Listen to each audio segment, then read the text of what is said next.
It's another Friday evening, and although I got home late, my wife Victoria came even later. I didn't like that she went out with her friends after work, but what can a man do? Every couple really needs a life apart from their spouse, and Vicky was very kind, not only letting me know when she was leaving, but letting me know where they were going, and making sure she got home early. She usually arrived no later than 8 in the evening. This afternoon I was at a work review and received a text message from Vicky. "The four of us have a drink. I'll come home late, my love." Vicky usually treats her appearances well. In fact, this usually happens no more than once every 3 to 4 weeks. So why does it bother me so much? Well, that's another story. In short, let's just say that I have trust issues with women in general. No, that's not true either. I have trouble trusting people, male or female, who spend time at a bar with their friends and without a spouse, or who frequently travel for business. Vicky does both, but the travel is by far the hardest for me.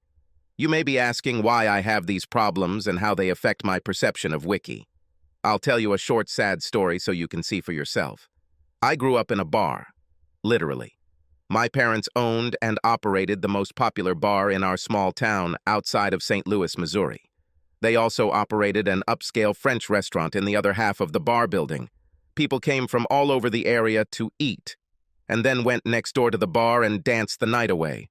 I saw all this, and at an early age my parents drilled prudence into my head. It was the summer when I turned 16, and they decided that I needed to learn business. My older brother and sister both started working in this business when they were also 16 years old. By the time I started working there, my brother was 21, had a degree in hotel and restaurant management, and was running a bar. My sister was almost 19 and just starting college. Of course, at my young age, I was not allowed to work in a bar. I started waiting tables in a restaurant. I deeply resented this requirement because, like most teenagers, I wanted to run around the streets and do things with my friends. I wanted to work as little as possible for a lot of money in what I chose, preferably in a place where I could flirt with a lot of young, beautiful girls. I had only been working at the restaurant for 3 weeks when I started to change the way I thought about things. Oh my God, I saw so many tits that I thought I was going blind. I also got to see a lot of the infamous little black dresses. Several times my father or mother had to come to the door separating the bar and restaurant to send me back to my job at the restaurant. My sister was working that night. She came up to me and said, "Donnie, you better get back to your work and ignore everything you see, otherwise you'll get in trouble." I turned to her and said, "But little sister, this is Mrs. Horton, and she's out with a man. She doesn't even have underwear on. Do you think Mr. Horton knows? God, I can't wait to tell the guys, it's amazing." Sarah looked scared and looked over her shoulder, then muttered under her breath, "Oh shit." About this time, I felt my father's large hand on my shoulder. He squeezed her tightly and said, "Don, come with me right now." He turned and walked through the dining room, past the waiter's counter and into his office. I followed him slowly and, to tell the truth, with fear. That evening I was sent back to work enough to realize that I was going to have a serious conversation with my father. When I entered the office, he looked at me and said, "Close the door and sit down." I thought, oh damn, this is going to be really bad. I almost turned inside out while I sat and watched my father look at me. Finally, he sighed and spoke. "Don, I should have talked to you about this before I let you start working here, but I just didn't. I had to have the same conversation with your brother and sister, and believe me, repetition doesn't make it any easier." "Mrs. Horton is a beautiful woman, isn't she, son?" asked my father. I was so shocked that I jumped a little and felt a little dizzy. I wondered where my father was going with this question and why he changed the subject. While I was trying to formulate my answer, he asked again, "Isn't it?" I swallowed and nodded my head. "Yes," while whispering, "Uh-huh." Dad leaned his elbows on the table, intertwined his fingers, and rested his chin on his thumbs. I still remember his sigh and sad look. Finally, he leaned back in his chair and spoke again. I can still hear his words even 20 years later. He said, "Son, this business is our life and livelihood. It supports the whole family. This provides us with our beautiful home and pool. It sent your brother to college, And it will send your sister and you to college too. This will take care of us all for years to come unless we do something to screw it up. Don, if someone you know comes here with their family, you smile and greet them by name. You can visit him while doing your work if the client wants. But you must remember one very important thing. When you're in a business like this, you have selective hearing and vision. Part of working in the food service and bar industry is discretion. You don't see anything you shouldn't see. If someone you know comes here with someone of the opposite sex who is not part of their family, you call them sir or ma'am, unless they tell you otherwise. You don't remember they were here on that occasion. You especially don't remember anything they did or how they were dressed. If our customers do something off-color, we ignore it as long as we can and don't talk about it outside of the establishment. All staff adhere to the same strict rules. If I ever hear anyone on staff gossiping about a customer, I fire him or her. I've had to fire some really great employees over the years because they couldn't keep their mouths shut about clients. We are known for our discretion and the quality of our food and service. Son, you are young and I know how your hormones are raging. Heck, even at my age, I look at women like Mrs. Horton if I have the chance. Your mom knows that I do it and that you will do it. But she also knows that it's like window shopping. You look and never buy or try on the product. I don't expect you not to look, but I do expect you to be discreet and not make it as obvious as you did tonight.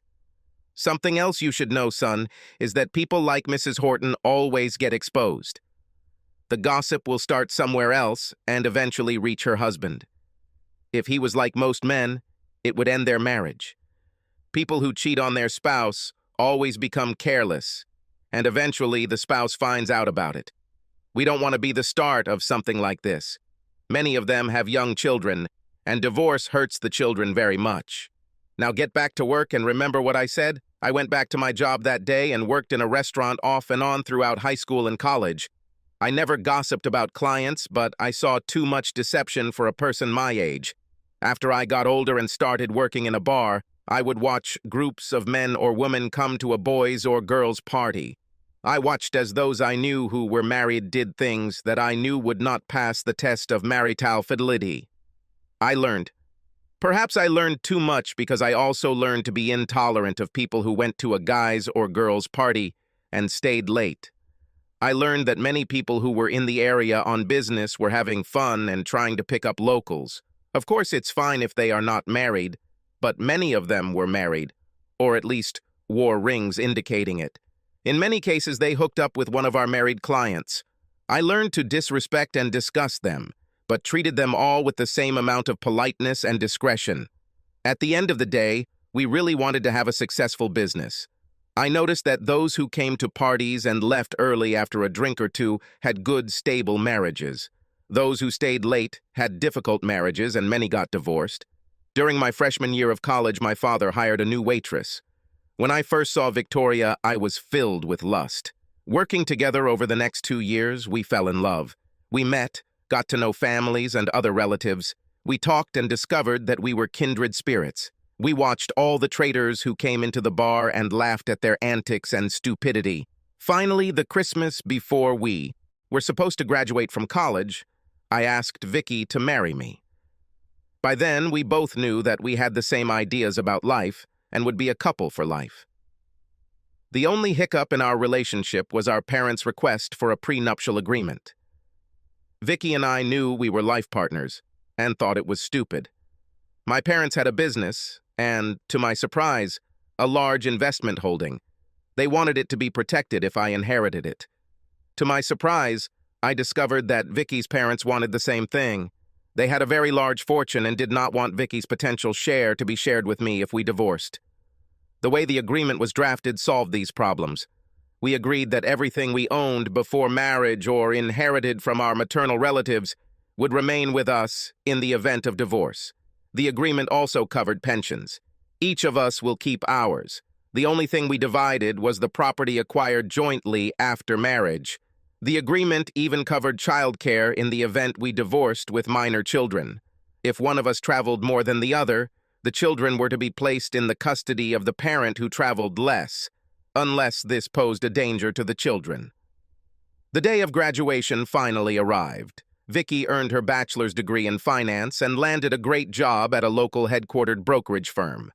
I received a bachelor's degree in construction management and a minor in landscape architecture.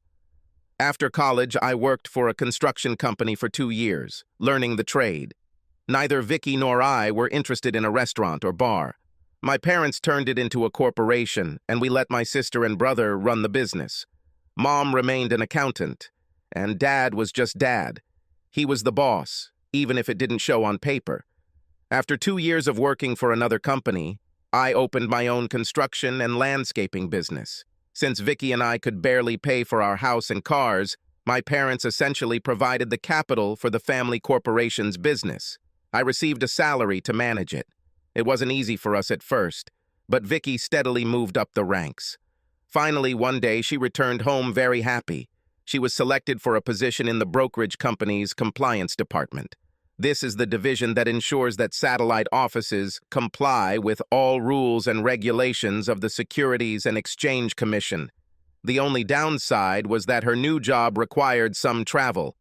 Not excessively, only 3 or 4 days a month, but I'm worried about my past. Over time, my business grew. I went from small remodeling jobs to adding rooms and garages to building entire new buildings and landscaping them. I was happy with this arrangement, so I never tried to transfer the business out of the corporation and into my name. I just kept getting bigger and bigger salaries. To my pride, the value of the business and our gross income grew every year.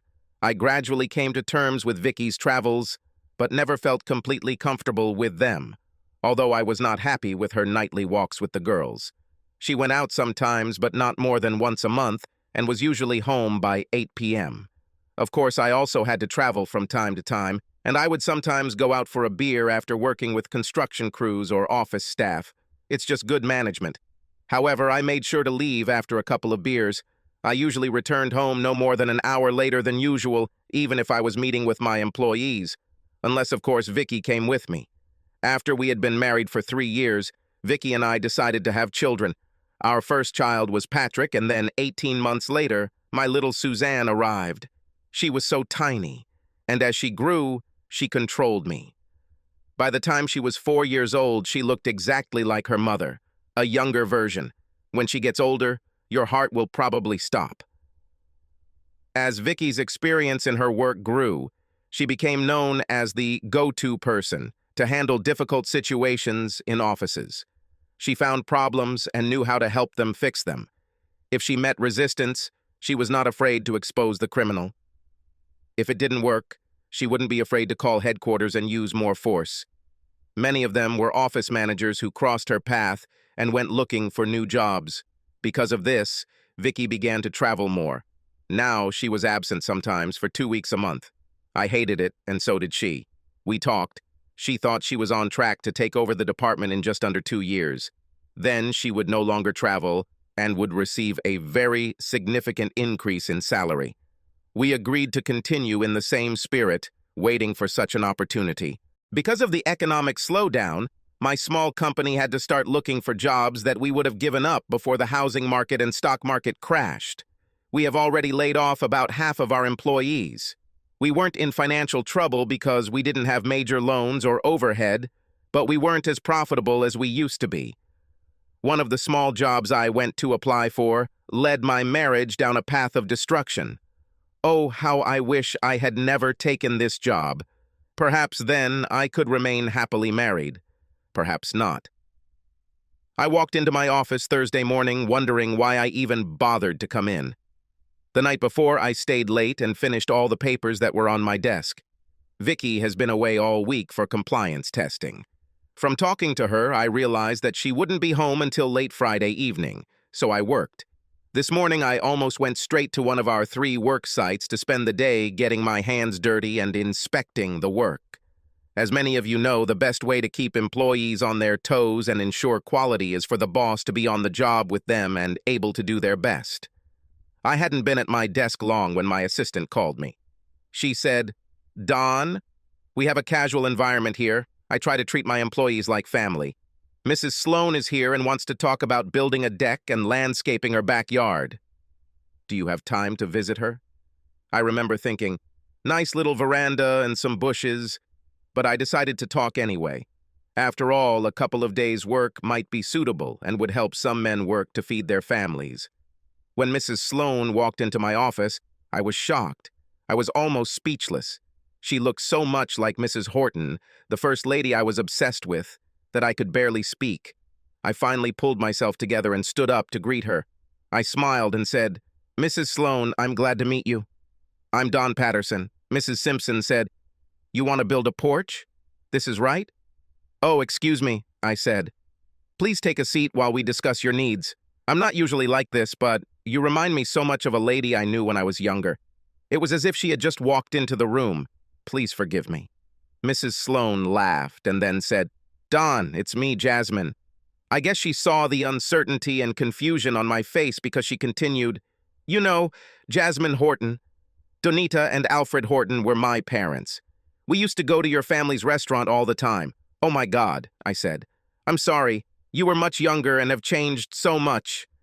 Jasmine laughed that sexy, tinkling laugh and then said, "Well, I guess we've all changed a little.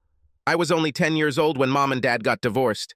She took me in and we couldn't afford your prices after—" Sighing, Jasmine began again.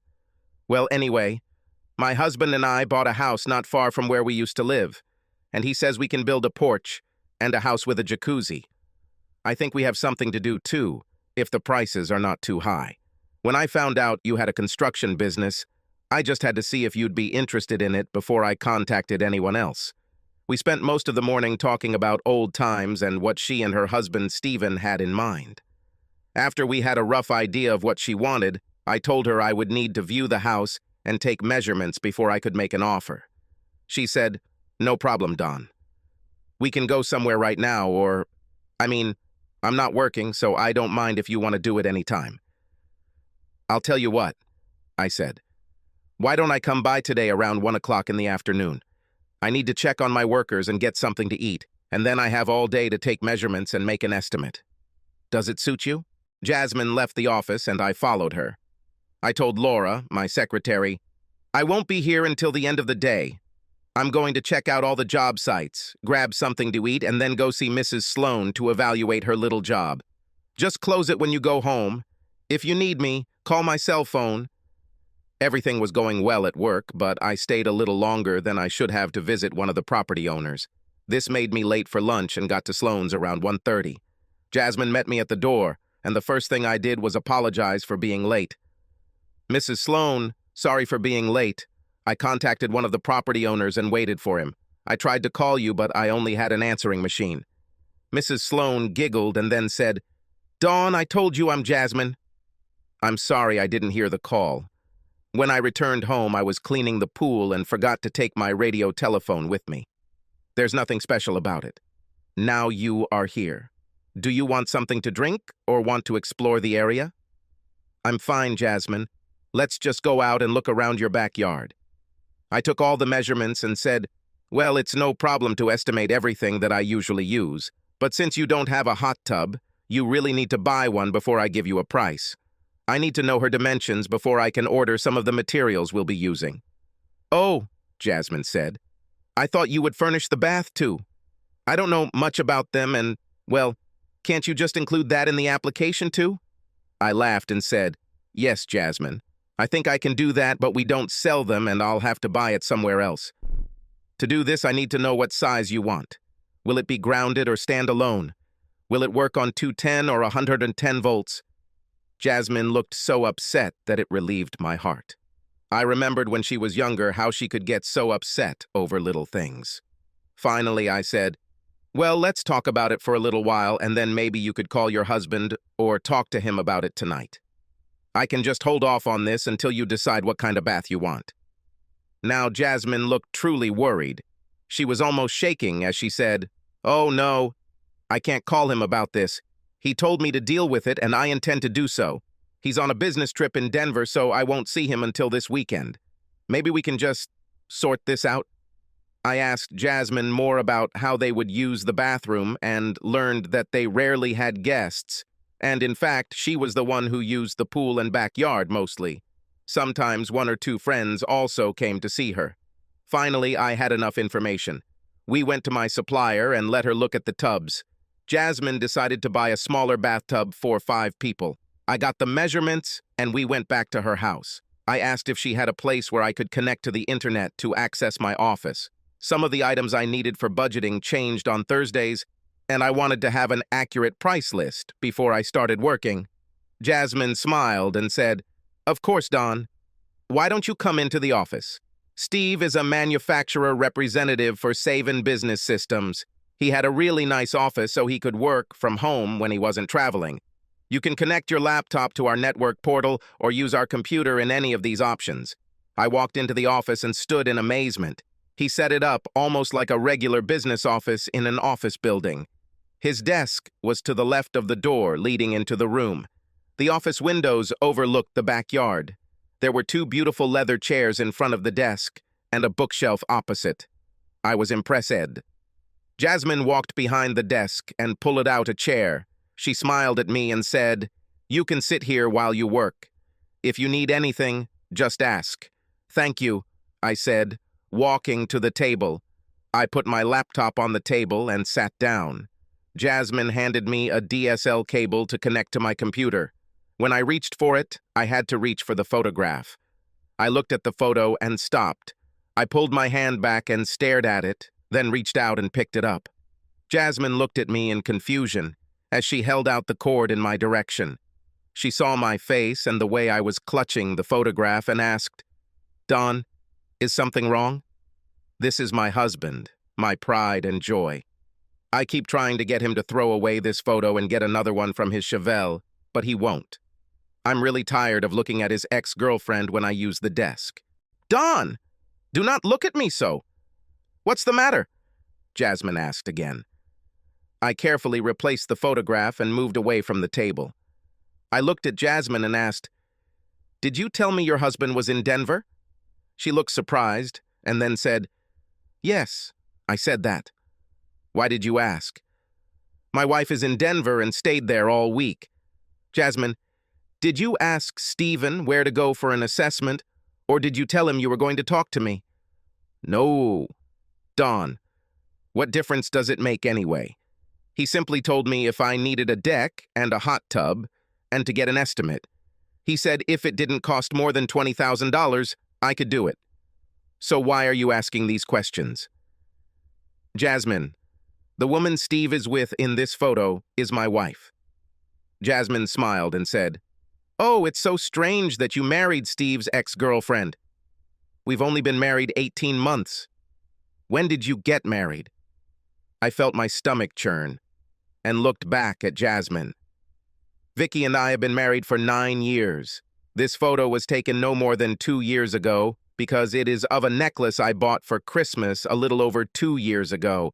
She bought an outfit that she will wear to go on vacation next summer." Jasmine stood there for a moment, then said, "Don, I feel sorry for you if you say what I think about you, but... Okay, why are you worried that she's in Denver?" "Jasmine, you said you were married for 18 months. Do you know when this photo was taken? From what I remember of what Vicky was wearing in this photo, it may have been taken around the time you got married. When did Steve have time to frame it? Why did he say, but it can't be because the photo was taken the day he won first prize at the big Chevrolet car show in the state? It was..."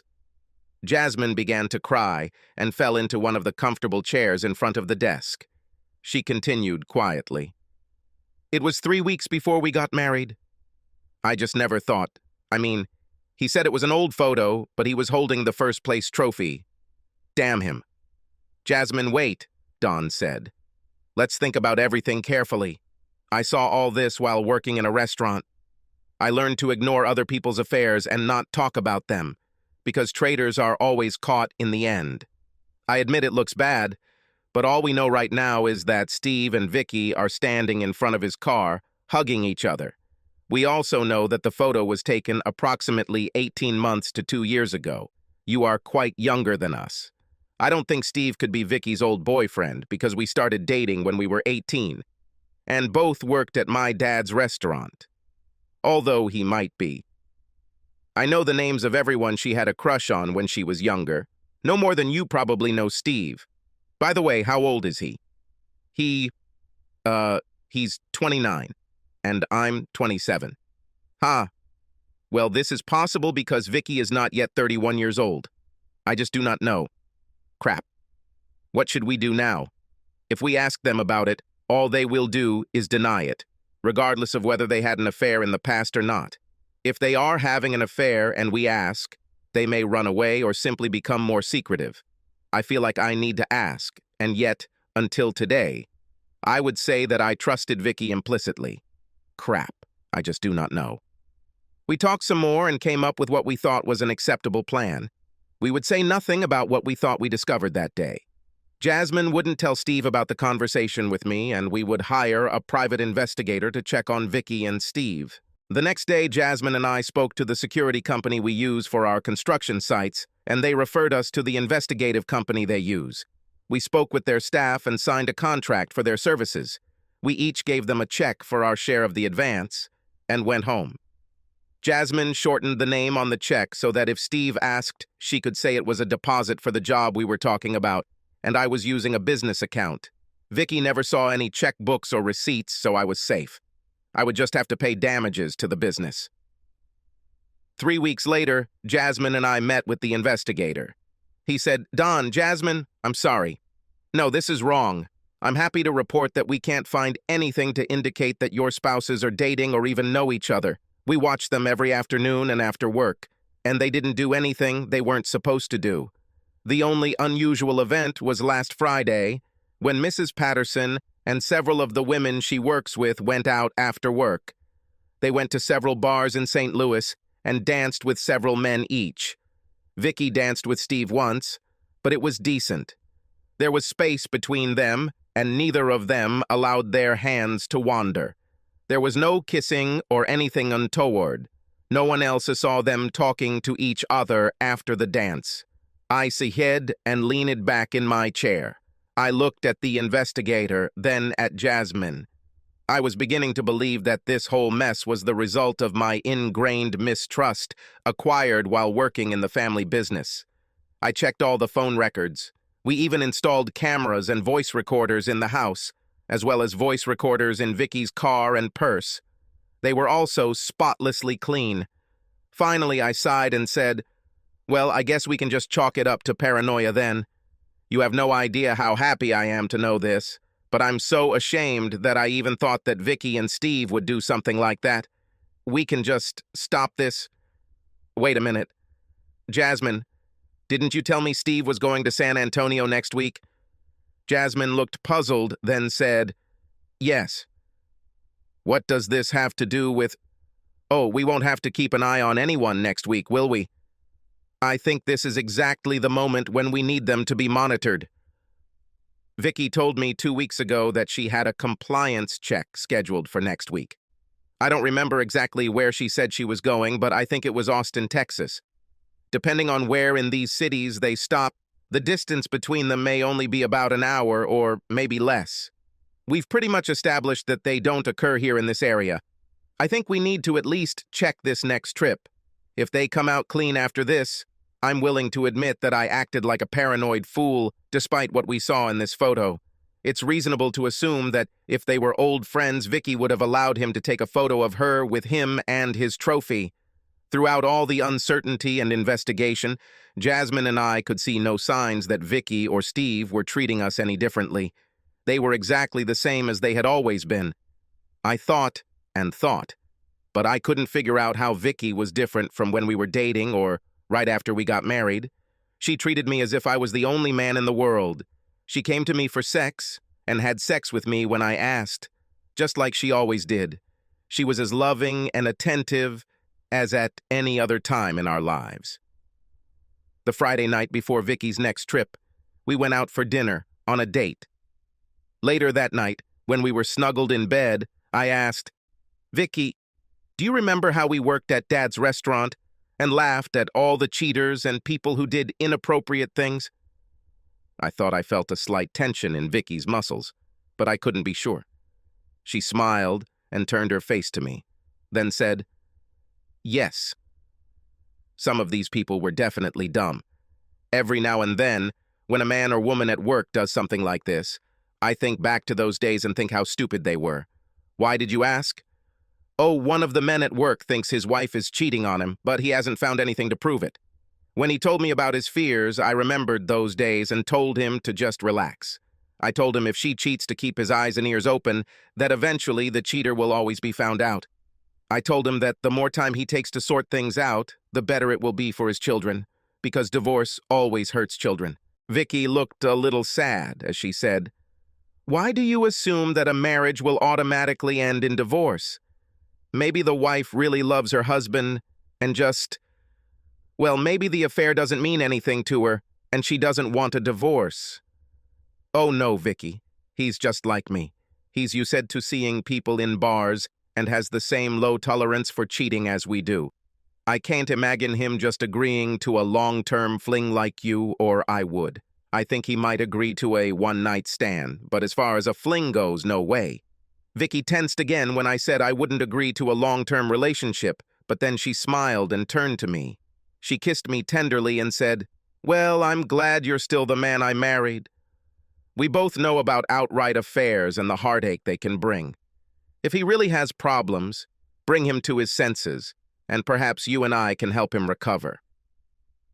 Good night, sweetheart. Vicky and I settled into our bed and drifted off to sleep. However, judging by the amount of tossing and turning, neither of us fell asleep very quickly. The next week was very difficult for me.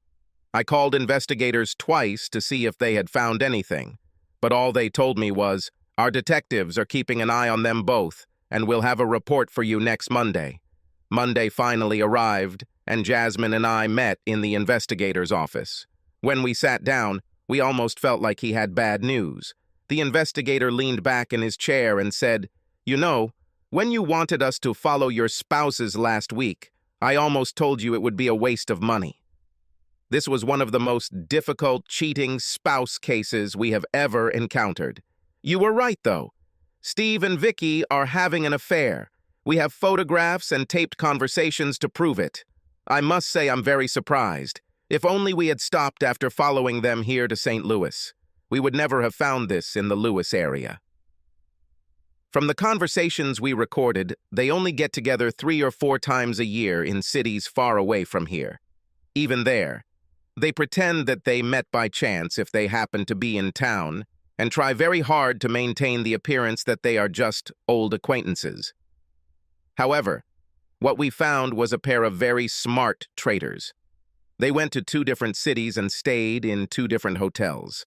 However, they met at the 3rd hotel, and even then they did not stay in the same room. They rented separate rooms at different times, but the rooms had an adjoining door. Steve paid for his room in cash, so there was no paper trail. Vicky registered as Angela Foster and used a credit card in that name with an address in Washington, Missouri. She had a government ID in the name of Angela Foster. Steve checked in as Stephen Allen, again using his government ID card for identification. Also, they only rented these rooms from Tuesday to Thursday. They did not stay long and only saw each other on those 2 days. I sat back in my chair and thought. I said, "Foster, Vicky's maiden name is Victoria Angela Foster. Jasmine just said, Allen is Steve's middle name." "Well," I said, "I think it's all over, except for the tears. I will speak with a divorce lawyer as soon as I can make an appointment." Jasmine started to say something when the investigator intervened. He said, "Wait, that's not all.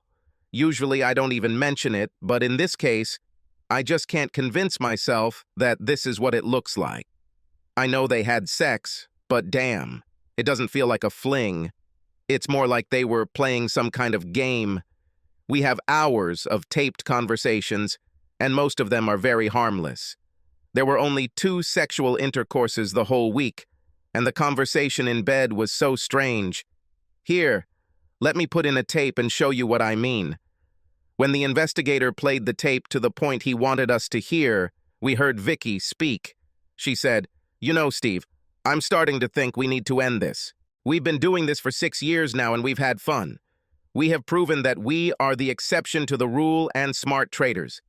I think even you will agree that sex with each other is not nearly as good as with our spouses. Also, something Don said on Friday night bothers me. We talked in bed, and he reminded me of what we learned at his parents' restaurant. He reminded me that all traitors are caught sooner or later. No one ever considers all possible options. Eventually, all cheaters either become overconfident or make one small mistake that gets them caught. I'm still worried about Denver. It was the first time we went to the same city, and I still think it was a mistake. We shouldn't have changed the plan. We should only get together when we could go to different cities close enough to each other that we could meet in the middle, like we do here now. I know it's a hassle to rent 2 rooms and pay for a room we don't use, but still, I think we've proven what we set out to prove. We are smart cheaters, and if you play the game smart, you can cheat and win. I really don't want to do anything that could cause me to lose Don. I love him to death. He is the best man I have ever met in my life. Hell, after we got together the first time or two, the only real charge I got out of this whole mess was planning and scheming. I can spend hours planning and thinking about deception. Getting documents, booking a room, and organizing a trip is better than solving a crossword puzzle or Sudoku. Damn sex only dulls my horns. Now don't pretend to be a man. I know for sure that you feel the same. You told me in Denver that you always return to your hotel unsatisfied. The investigator stopped the recorder and spoke again. He said, "That's not all, but this was the most mysterious part of the conversations. I just can't for the life of me understand why." The investigator stopped and stared at me as I started laughing. Finally, I pulled myself together and said, "I'm sorry. I really don't think it's funny and I'm mad as hell, but, well, there's something in this conversation that I think I need to enlighten you about. You see, a few years ago, a couple that Vicky and I were friends with got divorced. His wife cheated on him and she got caught. It turned out that she had been cuckolding her husband for almost 4 years before she was caught and that it was just a simple little mistake that she made. The night we found out about the affair and divorce, we were hanging out with other friends. We entered into a discussion about deception and stupid things that traitors do. We remembered once again what my father said when we worked in the restaurant and what we saw while working there. Vicky continued to say that she was convinced that any person who wanted to cheat could do it if they just kept it under control and were smart. I was on the other side of the argument and told her that there was no way this could happen, that at some point the traitor would be caught. It may take years, but it will happen. I told her that the deception might even come up in some harmless way, but it would come up. In the end, we stuck to our guns. But for a few weeks, Vicky had mentioned something about smart cheaters winning. As far as I remember, her affair with Steve began around the time we argued.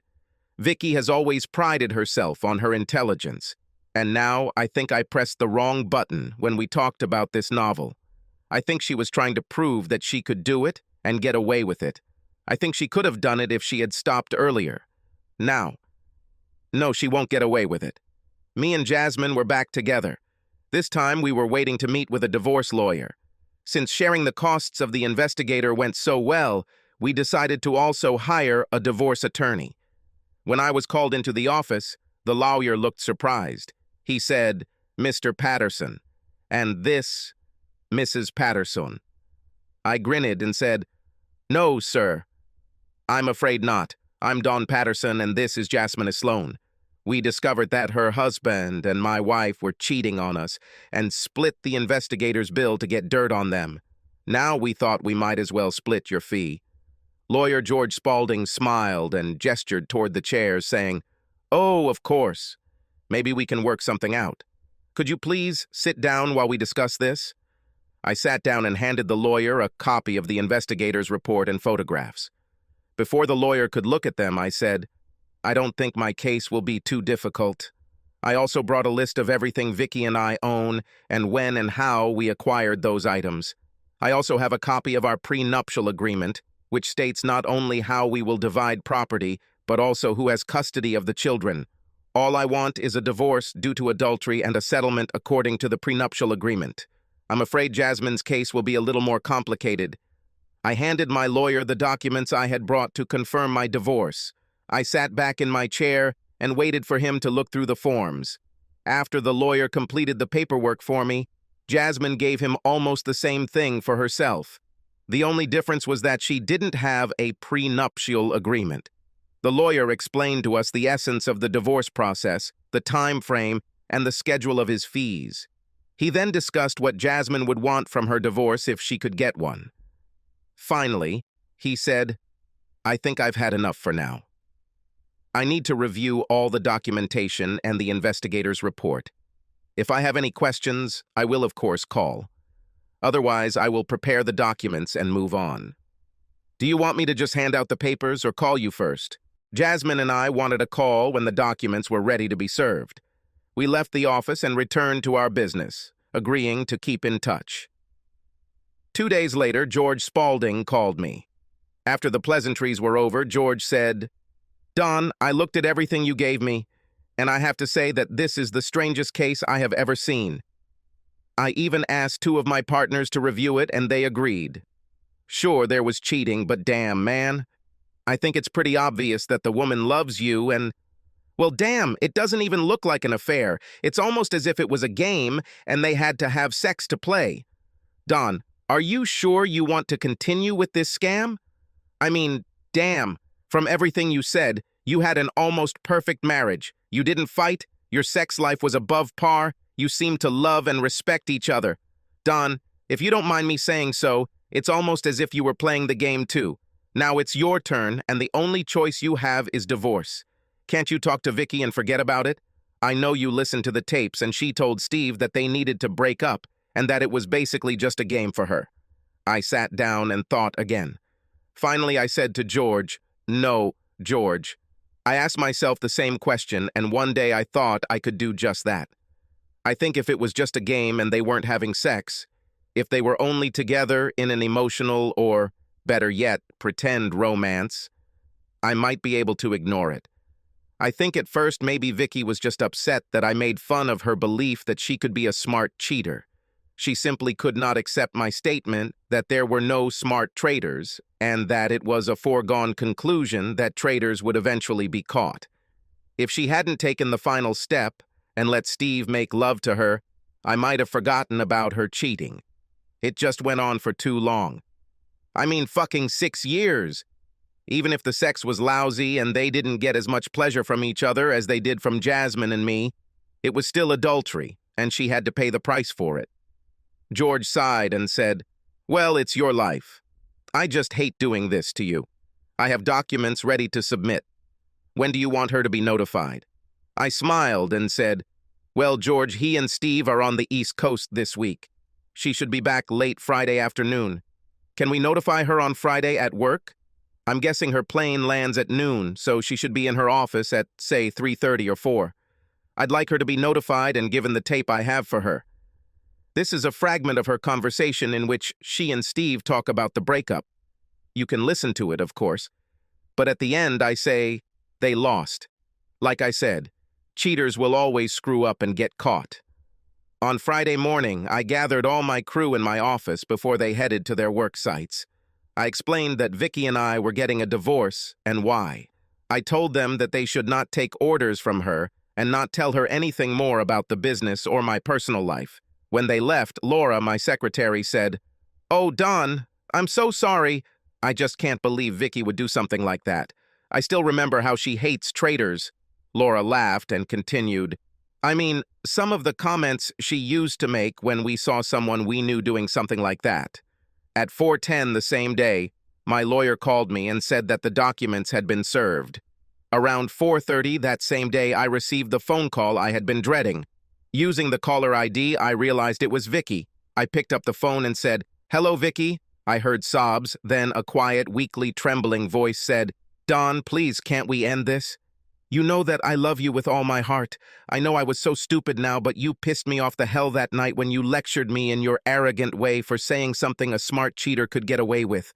Don, for the first year, all we did was plan and meet just to show that we could do it. I know you heard me when I told Steve I didn't love him, and the sex wasn't even that good. You know we were going to stop. Please don't do this to me. I still can't believe you actually found out about this after all these years. I'd like to know how the hell you did it. Vicky, I didn't do this to us. You did. Now I have to end this. I thought we were completely on the same page about cheating and affairs. I thought, damn it, I knew none of us would approve of cheating. We agreed that in the end, traitors get what they deserve. I guess No, I'm just wondering how you could even do something like that.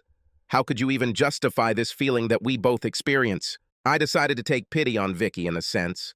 I decided to tell her how I found out about this affair.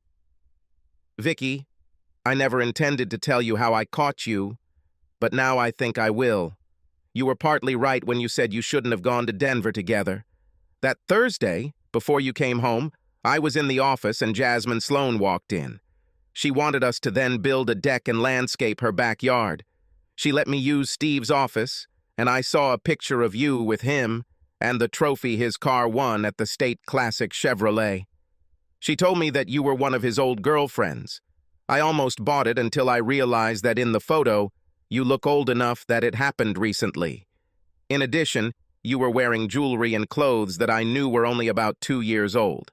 I was almost ready to put aside my fears and assume that you were dating before we became a couple and just somehow ran into him at the car show.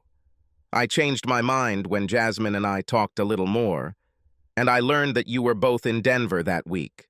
We have decided to hire an investigator and follow you.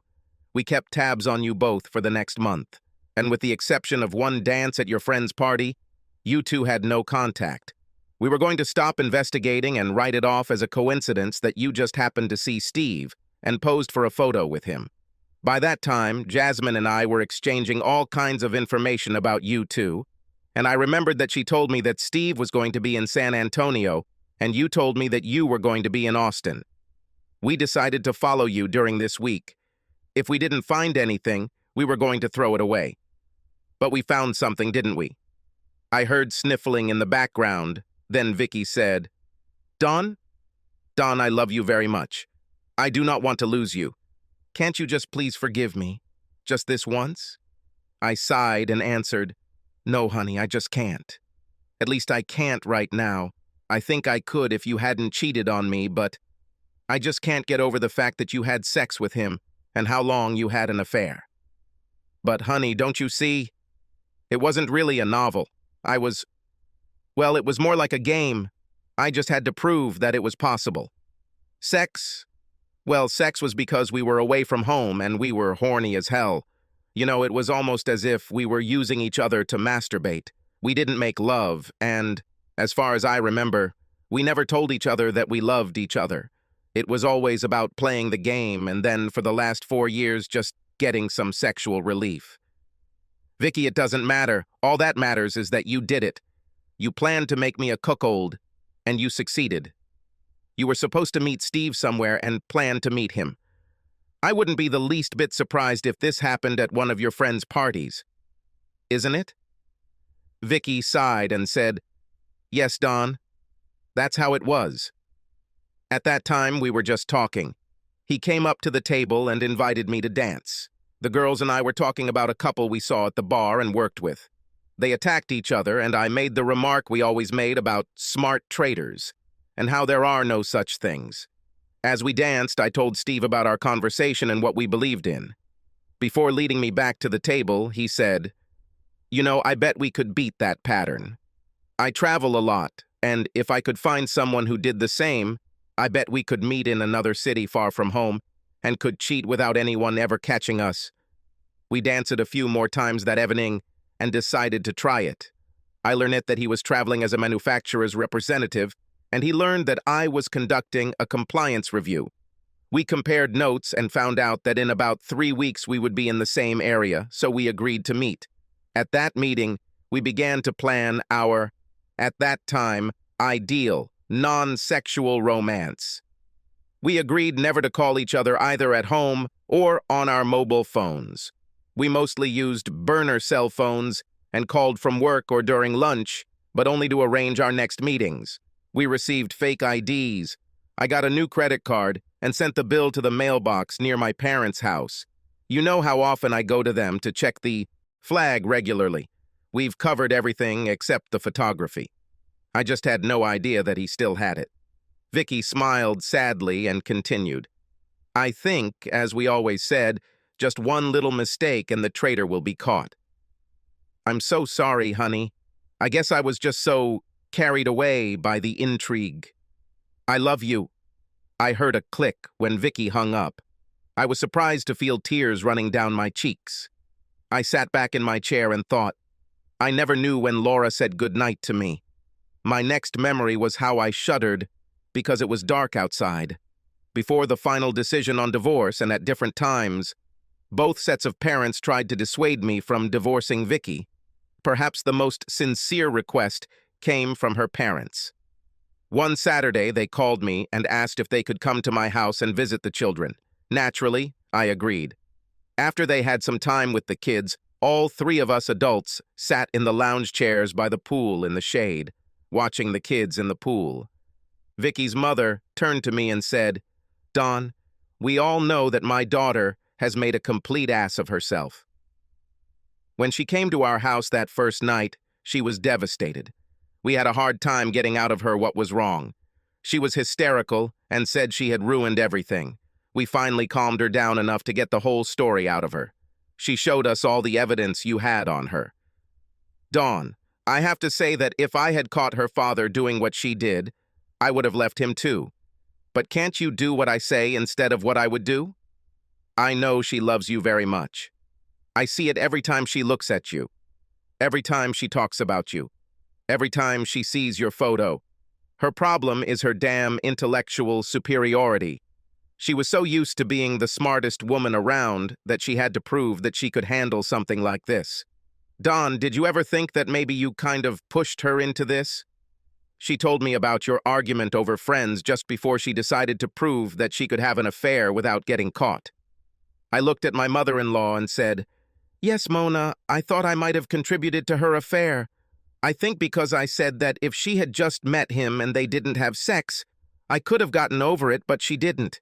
You know how we both said we were cheaters before we got married. You know how adamant she was about the additions to the prenuptial agreement that dealt with infidelity.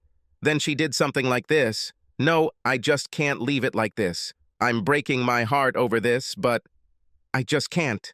The divorce was final, and for once I was glad we had a prenuptial agreement. We had some investments that we had to share. Besides, we owned this house together.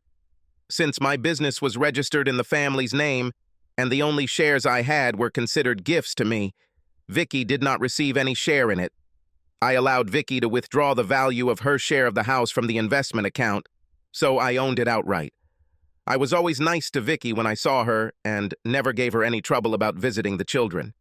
I still wanted to hug her when I saw her, but I knew I could never trust her again. One day I was taking the kids out to dinner when Jasmine walked into the building. She stopped at the door and looked around. She seemed unsure of herself.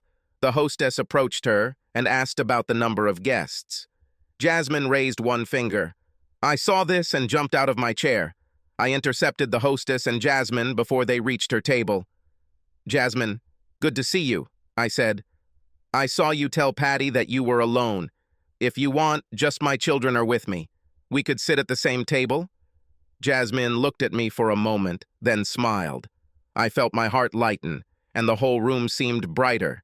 She stepped towards me, quickly hugged me and kissed me on the cheek. Thank you, she said. I think I would like it.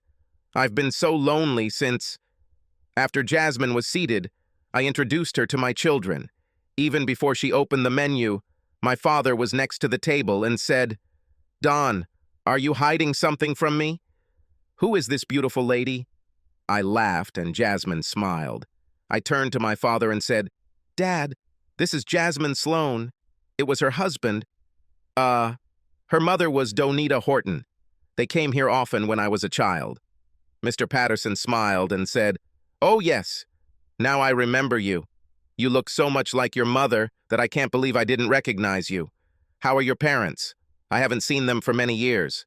Jasmine looked at Mr. Patterson and said, I guess they're both okay. Sometimes I talk to my dad on the phone.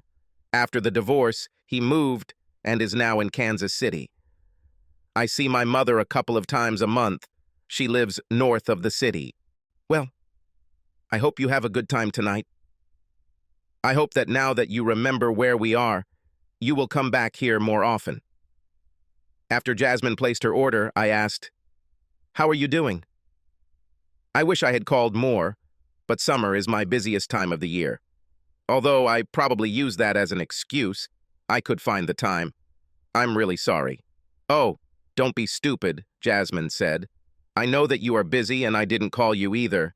In fact, I'm here tonight to celebrate. Steve finally gave in, and today my divorce was final. We had to sell the house and we split everything 50-50. Because of this, he fought child support and got a divorce. But since he was the one who didn't want me to work, I eventually won. I had to rent a small, crummy apartment, but as soon as I find a job, I'll find a better place. After eating, the children became more and more restless. Jasmine and I talked and even ordered a second bottle of wine. Finally, I said to Jasmine, "I think I need to go before these two bullies ban me from this place. It was really great talking to you again. Maybe we can do something similar again?" Jasmine smiled and nodded her head. She said, "I would like that. I can afford it." She called the waitress and asked for the bill. The waitress smiled and said that both bills were paid. I laughed and said, "That old bastard. I usually cry and he knows it. I think he's trying to set us up." I reached into my wallet and put the appropriate tip for the waitress on the table, then stood up. "Come on, children. Go say goodnight to your grandparents and let's go home." I helped Jasmine up from her chair and offered her my hand. "May I escort you to your chariot, my lady?" I asked. Jasmine smiled, took my hand and said, "You can, good sir." As we waited for the kids to return, I turned to Jasmine and said, "You know, I really don't want this night to end. Before you came, I was hoping that I could get home in time to just sit by the pool and relax. All I was looking forward to was spending the night alone with the kids." Jasmine looked at me and said, "Me too. Except that we don't have a pool in our apartment and I don't have kids." "Jasmine, it's still early. Would you like to come visit me again after I put these two to bed?" Jasmine smiled and nodded her head affirmatively. She whispered, "Yes, I would really like that." After the kids went to bed, I stocked the refrigerator with wine, beer, soft drinks, and ice. I placed it between the sun loungers by the pool and told Jasmine to choose for herself. I reached for the Pepsi and leaned back in my chair. Jasmine also took a Pepsi. I looked at the pool, glistening in the dim light, sighed, and turned to Jasmine. I said, "You know, I think your mother is partly responsible for my divorce. Oh, damn. I'm sorry, Jasmine. I shouldn't have said that. I was just wondering." "Well, I mean," Jasmine sat and looked at me in horror.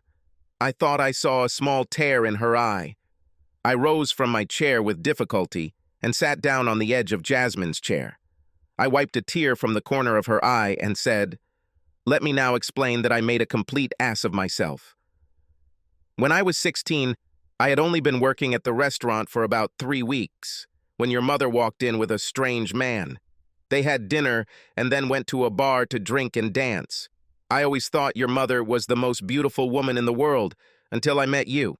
Anyway, I couldn't take my eyes off her, and my father not only saw me looking at her, but also heard me say that I should tell my friends about what I saw when we got there. To school next Monday." Phew, I still remember the reprimand and lecture that I listened to that evening in his office. I think that evening, however, influenced my thoughts and beliefs about marital fidelity to this day. You know that later Vicky came to work with us and was given the same lecture. We used to talk so much about our experiences and what we saw in the restaurant. I thought we agreed with my father's philosophy. Maybe, although I was too stubborn about fidelity for my own good. I just thought that my meeting with your mother that night set me on the tough path I've been on throughout this whole case. I'm sorry, and before you ask, no. None of my family or our employees ratted out your mother. I don't know who did it, but it was almost a year after that incident before your parents got divorced. And as far as I know, that was the only time she and her male friend were in a restaurant." Jasmine looked at me and said, "Well, maybe something good came out of this mess then, or maybe not, depending on how you look at it. You know she married this man and they lived together until he died in a car accident a few years ago. I'm not sure, but I think she cheated on him too. I have always heard that once a cheater remains a cheater. After I was sure Jasmine had stopped crying, I returned to my chair and we started talking about more interesting things. I learned that she had a degree in accounting and had worked in accounting for some time. I smiled to myself because I remembered my mother complaining about how she wanted to get more rest but couldn't since she did the books for the bar and restaurant, and also helped supervise the wait staff. I also thought that I should hire some kind of nanny for Laura. Maybe. The following Wednesday, I hadn't been home from work long enough to do anything other than drink a glass of water when I heard a knock on the front door. I opened it and was hit in the chest with something soft but heavy. I focused my gaze and saw Jasmine crying, hanging on my neck and trying to kiss me. She said through tears, "Thank you." "Oh, thank you. Your parents called me and offered me a job. I went for an interview and test and they hired me. I start tomorrow. They pay me too much and—" She started crying again, and I just hugged her to my chest and stroked her hair. Over the next few months, Jasmine and I grew closer and closer. I started taking the kids out to dinner 4 or 5 times a week and seemed to space out the visits so that the accountant was free to dine with them. Christmas came and Jasmine was invited to dinner at the Pattersons. Me and Jasmine both helped prepare the New Year's party at the bar. My father and brothers and sisters constantly complained that we were of little use. Every time they looked for us, they found us hugging and kissing. However, all this was said in jest. By this time, we were already an established couple. Every invitation one of us received automatically included the other. Valentine's Day has arrived. It was another big day for the restaurant and bar, so Jasmine and I had to work again. After most of the customers had left the restaurant, I walked into the restaurant part of the building and said, "Jasmine, could you come to the bar for a minute, please? The band is on break, and I need you to help me get on stage for a moment." Jasmine smiled and said, "Of course. I needed a break from this place anyway." When we got on stage, I asked Jasmine to hold the microphone stand while I knelt down. I pulled on its base and then raised my voice. I said, "Hey, I need some light. Can you get it for me?"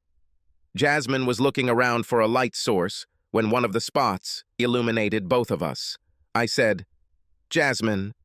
The microphone picked up my voice and transmitted it throughout the hall. When Jasmine looked down at me, she saw me holding something out for her to take. It was a black square, and she thought it might be part of a black microphone stand. The light was quite bright, and she couldn't see very well. As she reached for the object I was holding out to her, I spoke again. I said, "Jasmine, I'm down here, groveling at your feet. I beg you, will you marry me? You brought sunshine back into my life, and now I'm only happy when I'm with you." As soon as Jasmine's fingers touched the box, her mind deciphered what I was saying. She closed the box with her hands and said, "What? You said—" Jasmine opened the small box and saw a beautiful ring inside. Her jaw dropped. She gasped and brought her empty hand to her mouth. She then slowly took the ring out of the case. In slow motion, she looked at me, then began to put it on the ring finger of her left hand. Tears streamed down her cheeks. She knelt down and gave me a deep, long, sensual kiss. "Yes," she moaned. "Oh yeah, I love you with all my heart, and I've been dreaming for months that you would love me too." The hall resounded with whistling and hooting. When Jasmine came out to take a breath, she saw my whole family gathered around. My brother lifted her to her feet and hugged her. Then she was passed from person to person as they hugged and congratulated our lucky stars. Jasmine has scheduled her wedding for June. Over the past months, she has slowly moved her belongings from her small apartment to my house. At the post-wedding reception, Jasmine and I opened gifts. At the very bottom of the pile lay a single yellowed envelope. Inside was a heart-shaped valentine that seemed as old as the envelope. The original signature has been erased. Looks like it could be me. On the valentine were written the words, "I received this valentine from the only man I have ever loved on our first Valentine's Day. Since then, I have carefully kept it. Somehow it seems fitting that I pass this on to you now. Perhaps this is a symbolic transfer of his heart from me to you. May the rest of your lives be filled with love and attention for each other. May you never break another's heart or allow foolish pride to tear you apart. Congratulations. I wish you both a life full of love and happiness. With all my love, Victoria.